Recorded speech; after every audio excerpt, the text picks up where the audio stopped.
Bonjour à tous et bienvenue dans ce nouvel épisode de Straight Talk with Sefo, parle franchement avec Sefo.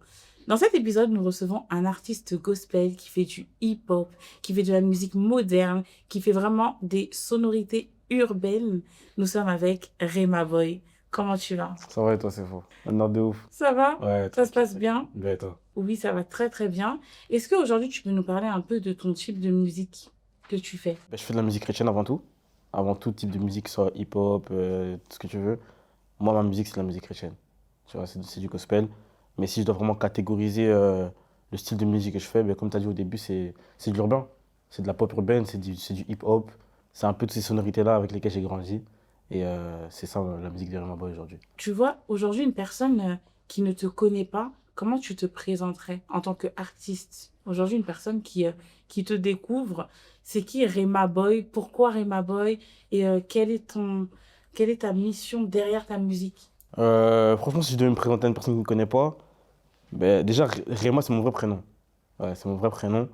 Et je dirais que je suis une personne qui a été mandatée par Christ pour justement propager l'évangile à travers la musique. Comme on dit souvent, le meilleur canal aujourd'hui pour la jeunesse, c'est la musique. Aujourd'hui, on écoute on entend de la musique partout. Dans les magasins, dehors, même aux toilettes, on entend de la musique. Tu vois ce que je veux dire?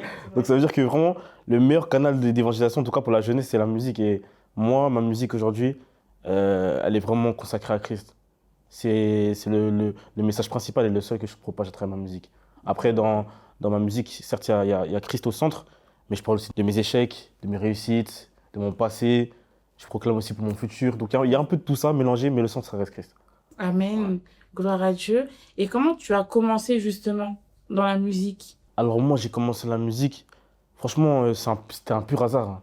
Même si pour moi, le hasard, ça n'existe pas.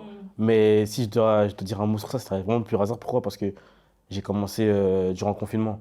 Ok. Ouais, comme on était confinés, on ne pouvait pas sortir, rien et tout. Et moi, à la base, moi, je joue au football.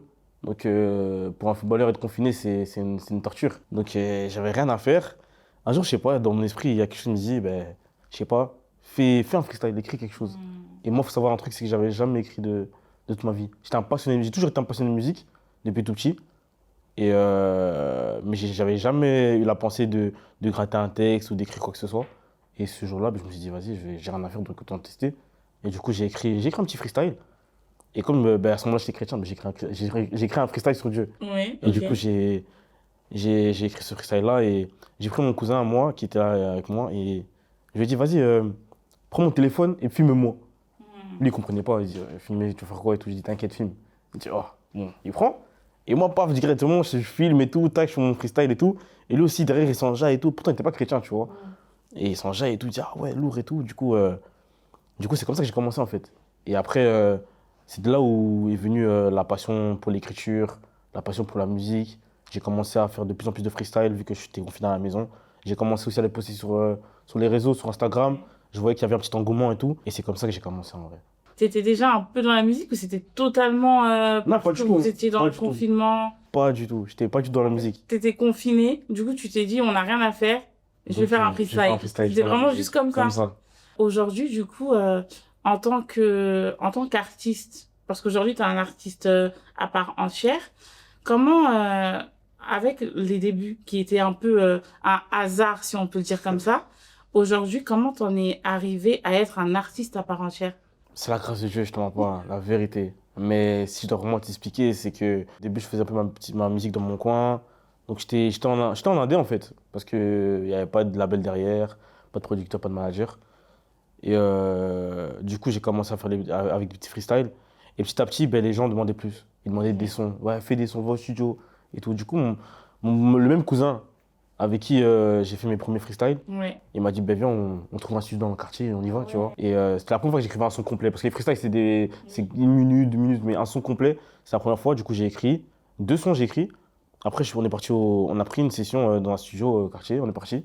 Et j'ai enregistré 2 sons. Et il y en avait un qu'on avait décidé de clipper. Et à cette époque-là, j'avais mes petits jobs étudiants, donc j'ai coffré un peu de côté, Ah payé oui, mon ok. clip. Ça m'a fait mal à la poche, hein. C'est son studio, clip et tout. Franchement, c'était cardio. Mais je l'ai fait parce que voilà, j'étais passionné, j'étais un petit passionné qui voulait faire de la musique, qui voulait donner aux gens ce qu'ils attendaient de moi. Et du coup, j'ai tourné un clip, tout ça. J'ai posté sur YouTube, tout s'est bien passé. Et franchement, les gens ont bien reçu ça et tout. Et c'est à travers là que justement, ben, il y a un label qui m'a repéré. Et après, c'est Ok. parti de là, hein. Et du coup, ce freestyle, il s'appelle comment? Parce que moi, je t'ai connu avec Noir Mat. C'est pas Noir Normal. Mat. Ah, normal, ça Hein? c'est récent de ouf. C'est récent de ouf. Là, tu Ok. parles d'un son qui est sorti en décembre 2025. Alors que moi, Oui. j'ai commencé la musique il y a Ouais, il y a 3 ans quand même. 3 ans. Et Ouais. du coup, ce freestyle, il est toujours là sur ta page? Non, j'ai Ah, je archivé. me J'ai disais archivé. bien. Je me disais bien, J'ai c'est quel archivé. freestyle? Mais je te le montrerai En off? en off. Mais du coup, tu l'as archivé, pourquoi ça correspondait plus trop à ta DA? Parce que ça date, tu vois, c'est plus la manière dont je rappe aujourd'hui. Aujourd'hui, je rappe plus autant, je chante plus. Je suis plus dans la mélodie, dans le chant entre Ouais. guillemets. Mais avant, je rappais vraiment. Ah oui, du rap dur. Ouais, rap dur, vraiment. Ok. Et c'est pour ça que j'ai archivé, c'est parce que ça, c'est plus ma C'est DA plus d'aujourd'hui, ton- tu vois. Ok. Donc, voilà. Ok, donc aujourd'hui, toi, c'est vrai que c'est plus trop du rap dur. Mais là, tu vois, j'ai mentionné Noir Mat. Est-ce que tu peux nous parler de l'histoire derrière Noir Mat? L'histoire de... Non, c'est un son que t'aimes beaucoup, on dirait. Non, Normal, franchement, c'était... En fait, c'était un son qui... Des fois, en fait, la plupart de mes sons, c'est des inspirations soudaines. C'est des sons que j'écris comme ça, en fait, tu vois. Et franchement, l'histoire derrière Normal, c'est que j'avais écrit ce son, je crois que j'étais en studio, et ben, je crois qu'il me restait encore du temps de session, donc j'ai écrit et tout. J'ai posé, je crois, les premiers couplets, et après, je l'ai fini par après. Et en fait, l'histoire derrière, ben, quand tu regardes même le clip, hein, il y a toute une thématique. Et en gros, ben, moi, je suis issu de quartier, tu vois. Ben, ça veut dire que je suis un chrétien issu de quartier. Et ça veut dire que j'ai vécu des choses différentes d'un chrétien issu de l'église directement. Oui. Donc j'ai vu des choses différentes, j'ai vu des trucs et tout. Et en fait, ce son-là, c'était vraiment pour parler aux gens issus de quartier. Pour Ok. leur dire, leur dire que eux aussi, ils peuvent recevoir Jésus-Christ. Mm. C'est pas parce que tu es issu de quartier que tu fais des choses.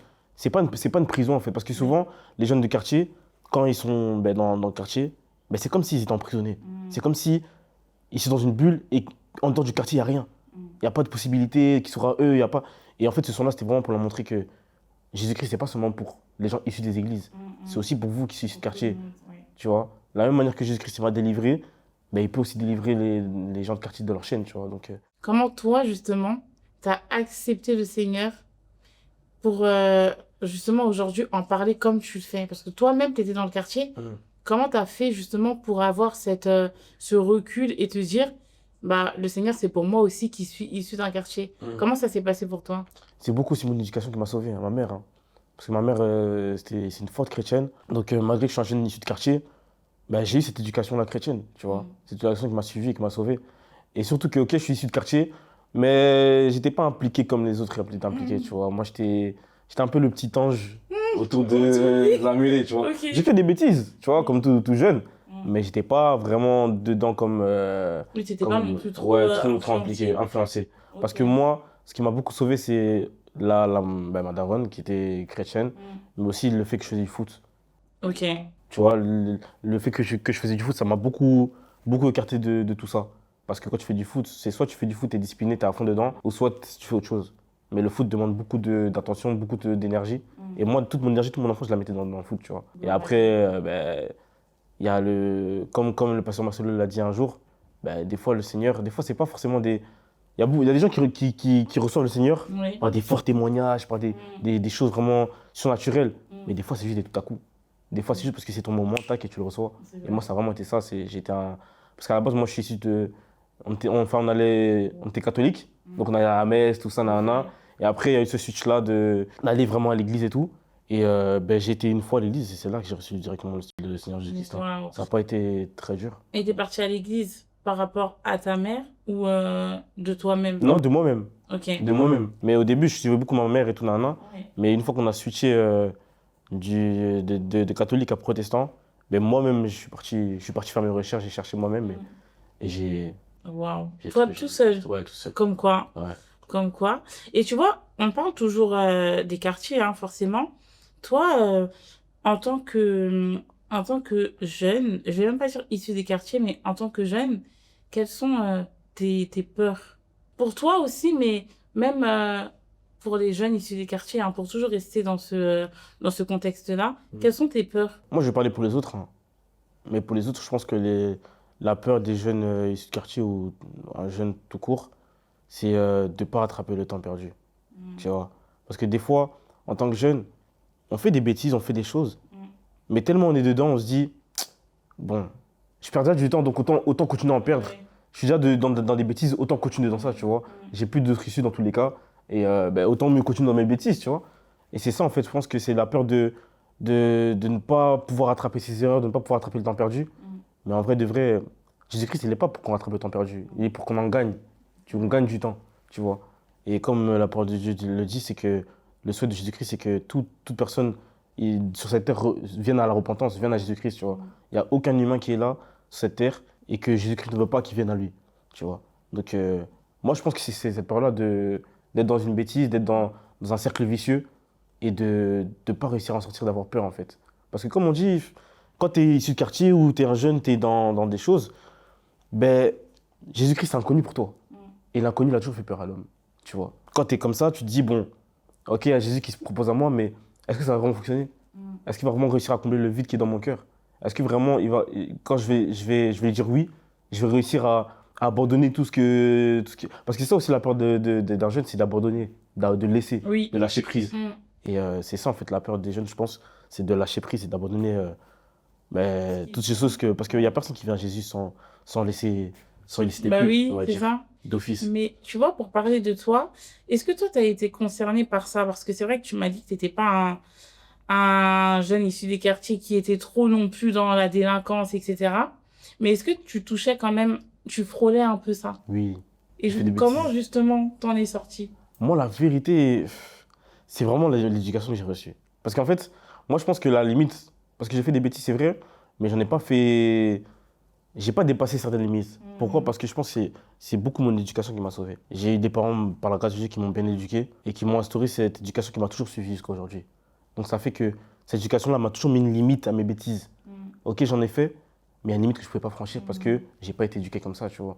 Donc, je vais pas te mentir, là, ok, c'est la grâce de Dieu, c'est vrai, mais c'est beaucoup mon éducation qui m'a sauvé. Ouais, mon C'est éducation. un mélange des deux, en fait, Ouais. l'éducation, la grâce de Dieu. C'est un peu Parce un que tout. Dieu est aussi passé par tes parents. Bien et sûr, du coup- bien sûr, bien sûr. Mais aujourd'hui, est-ce que tu as des fréquentations qui sont encore dans des mauvaises choses? Ouais, parce que moi, je suis pas. Il y a des chrétiens qui. Et je respecte, tu vois. Il y a des chrétiens qui sont radicaux avec ça. Quand je donne ma vie à Christ, ben même mes fréquentations d'avant, je les coupe. Je coupe tout. Toute racine, je coupe. Et je respecte, comme j'ai dit ça, mais moi, je suis pas de ces chrétiens-là qui, quand ils deviennent chrétiens, ben, ils délaissent les gens, ils coupent tout et tout. C'est vrai que je mets une certaine distance Oui. parce que les mauvaises compagnies comme les bonnes mœurs. Toute personne ici-bas est influençable. Donc on est à l'abri de rien. Donc je mets quand même une distance avec ces gens-là, mais je ne coupe pas tout. Ces gens-là ont besoin de voir ce changement en moi. Ils ont besoin de voir que j'avance, ils ont besoin de voir que le choix que j'ai fait d'accepter Jésus-Christ, ben, c'est réel, c'est le bon. Mais si tu coupes tout, comment ils vont le voir? Mais toi, le fait que tu n'aies pas tout coupé, comment justement tu fais pour ne pas être influencé? Parce que les personnes qui coupent tout aussi, c'est parce qu'elles ont peur d'être influencées, tu vois. Comment toi, tu arrives aujourd'hui à ne pas être influencé? Moi, tout dépend de mon intimité avec le Seigneur. Ouais. Et j'attendais cette réponse. Moi, c'est vraiment ça. En dehors de ça, c'est mon intimité qui me garde, tu vois. C'est tous les jours quand je fais chier les genoux, je prie tous les matins aussi quand je prie, quand je médite la parole de Dieu. C'est ça qui me garde, tu vois. Et c'est ça qui me forge parce que en fait, ces petites habitudes que j'ai de me rapprocher du Seigneur dans l'intimité, c'est des petites racines, des petites graines qui sont semées en moi et qui m'empêchent justement d'être influencé. Donc tant que j'aurai continuellement cette relation avec le Seigneur, je pourrais pas être influencé par autre chose, tu vois. Gloire à Dieu. Mais c'est totalement ça. Donc, au final, et franchement, c'est la réponse que j'attendais parce que pour moi, c'est la réponse la plus logique. En fait, peu importe les personnes avec qui on marche, qu'elles soient bonnes ou mauvaises, en fait, nous, au final, on est un canal pour que les personnes qui sont mauvaises deviennent de bonnes personnes. En fait, notre vie est un témoignage. Donc, c'est beau ce que Réma t'a dit parce qu'au final, tu marches quand même avec des personnes qui ne sont pas dans de bonnes habitudes, etc. Mais tu sais que tu ne seras pas influencé parce que tu as ton intimité avec Dieu. Donc, c'est important de nourrir son intimité avec Dieu. Maintenant, moi, je vais te poser la question. Comment c'est d'être Réma, d'être cet artiste, ce chrétien jeune, dans un quartier chaud? Quand même, ouais. Ok. Comment ça, enfin, qu'est-ce que ça fait? Comment les gens te voient? Les gens quoi, en dehors?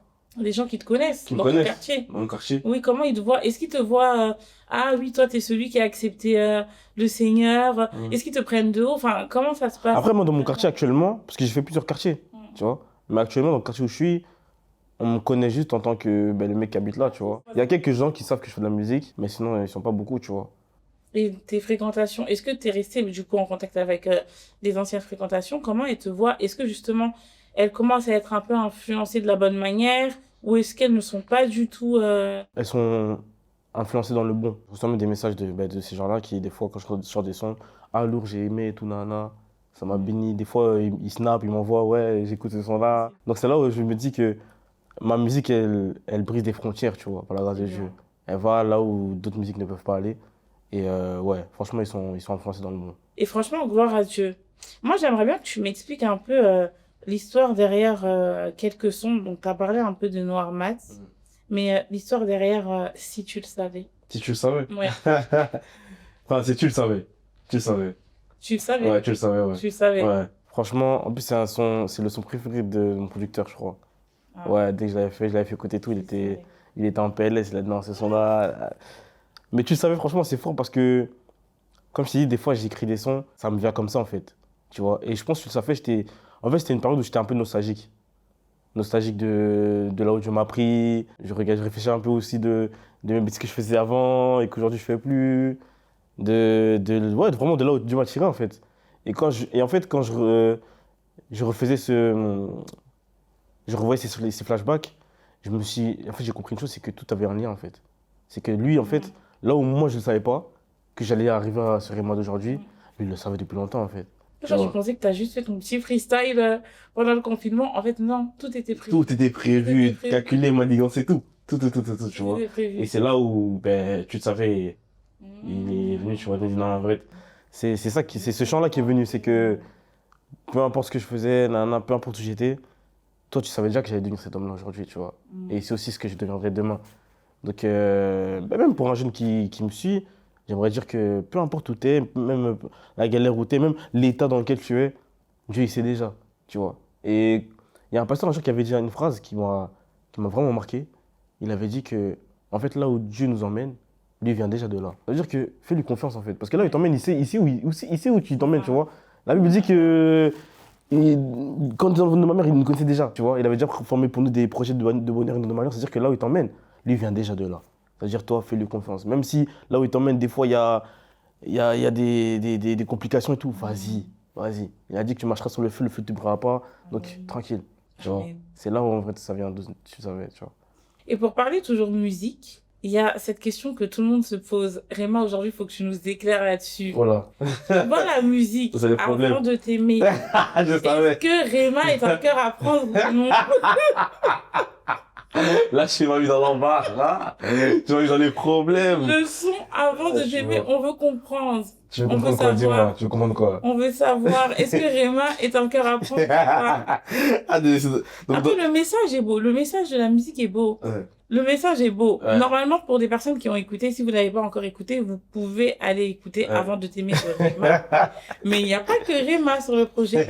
Et est-ce que Réma est un cœur à prendre aujourd'hui? Aujourd'hui? Non, je suis pas un cœur à prendre. Là. Ah, Non. désolé pour moi. Non, moi j'appartiens à Jésus là. Je suis pas un cœur à prendre. À la fin. Je suis pas un cœur à prendre. Non, mais c'est bien de préciser, il appartient à Jésus. Ouais, je suis pas un cœur à prendre. Là. Ok, bah merci beaucoup pour... merci de nous mettre encore plus dans le flou. De nous mettre encore plus dans le flou. Aujourd'hui, moi, ça me fait vraiment plaisir de te recevoir, Réma. J'ai encore quelques questions pour toi. Let's go. Alors, je vais te donner quelques thèmes. Et en fonction de ces thèmes-là, tu vas me donner un son. Ok. Le tien. Les tiens. Enfin, un de tes sons, ouais. Ok. En fonction des thèmes que je vais te donner, tu vas me donner des sons. Lourd. Ok. Si, par exemple, je te dis la joie. Bossana. Ok, très bien. Et si je te dis une épreuve? Ouais, sans limite. Sans limite. Sans limite. Ok. En fait, avec mon frère au Conguigno. Ah, big up. Big up. Si je te dis espoir? Espoir, tu le savais. Ok. Si je te dis la foi? Pour garder la foi? Ça, c'est une bonne question, ça. Sans limite, hein. Sans limite. Sans limite. Ok, très bien. Le dernier thème, c'est un secret dont personne n'est au courant. Personne n'est au courant, c'est une musique que toi, tu aimes, mais c'est vraiment, personne n'est au courant que toi, tu pouvais aimer cette musique. Cette Et musique-là? c'est pas forcément un de tes sons, mais ça peut être aussi un de tes sons. Ah, Mm. donc c'est un son en dehors de mes sons. Ouais. Ou même dans tes sons. C'est vraiment une musique secrète. Personne n'est au courant que toi, Réma, tu peux écouter Écoutez ça. cette musique. Ok. Ça peut être un de tes sons aussi, hein. Mais normalement, t'es censé écouter tes sons. Ouais, j'écoute. Mais si je disais à mes sons, je dis. Donc je dis à mes sons Ouais. avant de t'aimer. Hein. Pourquoi ce serait un secret? Moi, j'ai toujours été un grand fan d'R&B. Hein. Ouais. Quand tu me vois comme ça, tu peux jamais savoir que je kiffe le R&B. Tu vois, mais. Ouais, si. Ah ouais? Bah ouais. Non, les gens, franchement, à chaque fois qu'ils disent ça, ils sont choqués. Ah ouais? Ouais, parce que moi, je suis un grand fan de R&B. En fait, Ok. la première musique que moi j'ai écoutée dans ma vie, c'est du R&B. Ah ouais? Ouais, j'ai grandi dans le R&B, moi. Ok. Ouais, j'ai écouté Beyoncé, Rihanna, Chris Brown. En fait, moi, j'ai vraiment grandi dans ça, en fait, dans Bah cette ouais. influence-là. Neo, je peux en citer beaucoup que j'ai écouté. Après, c'est notre génération aussi. Ouais, mais parce que. Mais tout le monde n'écoutait pas. Ouais, forcément. beaucoup pourraient me voir en tant qu'auditeur rap. Mais moi, j'ai connu le rap tard un peu. J'ai plus connu le R&B. Ouais, en fait, le son Avant de t'aimer, c'est un son que j'ai toujours voulu faire. Ah ok. Un peu chanté, un peu R&B, un peu love. Et bah, par le reste, c'est venu, tu vois. Mais je me voyais vraiment pas faire ce genre de son. Ok. Est-ce qu'on peut dire que c'est ton chouchou alors, ce son? Ou pas du tout? Ou t'en as un autre? Mon chouchou? Hmm. Non, moi, mon chouchou, c'est Normat. Ah, Normat. Noir Mat. Normat, c'est mon chouchou. Le fameux. Ok. Mais c'est vrai que ça fait partie de mes favoris, Avant de t'aimer. Ok. Ouais. Pourquoi Noir Mat, c'est ton chouchou? Parce que pour moi, c'est là où vient la transition. En tout cas, c'est là où je vois ma transition en tant qu'artiste, en tant qu'artiste, tu vois. C'est là où en fait, je vois que j'ai grandi. J'ai mûri. C'est avec Normat. Pour moi, Normat, c'est une transition dans ma carrière. Ok. Ouais, personnellement. Ok, très bien. Et est-ce que tu as des projets à venir Ouais. dont tu veux nous faire part? Ouais. Ouais, je peux pas vous en dire plus. Mais il y a un projet qui est déjà fini, tout. Qui est déjà Et ouais, il est déjà bouclé. fini, bouclé. Et c'est juste une question de temps. C'est juste une Mais il question de sortira. temps. Donc on n'a pas de date. Non, pas de date, pas de date. Ah, Mais ok. tu dirais en off si tu veux. Ah, en off. En off seulement. Que Vous off. verrez bientôt. Ouais. Vous verrez bientôt. Mais ça va. Je pense que par la grâce de Dieu, ça va faire du bruit. Ouais. Ok. Bah écoute, moi Réma, je suis très encore une fois honorée de te recevoir.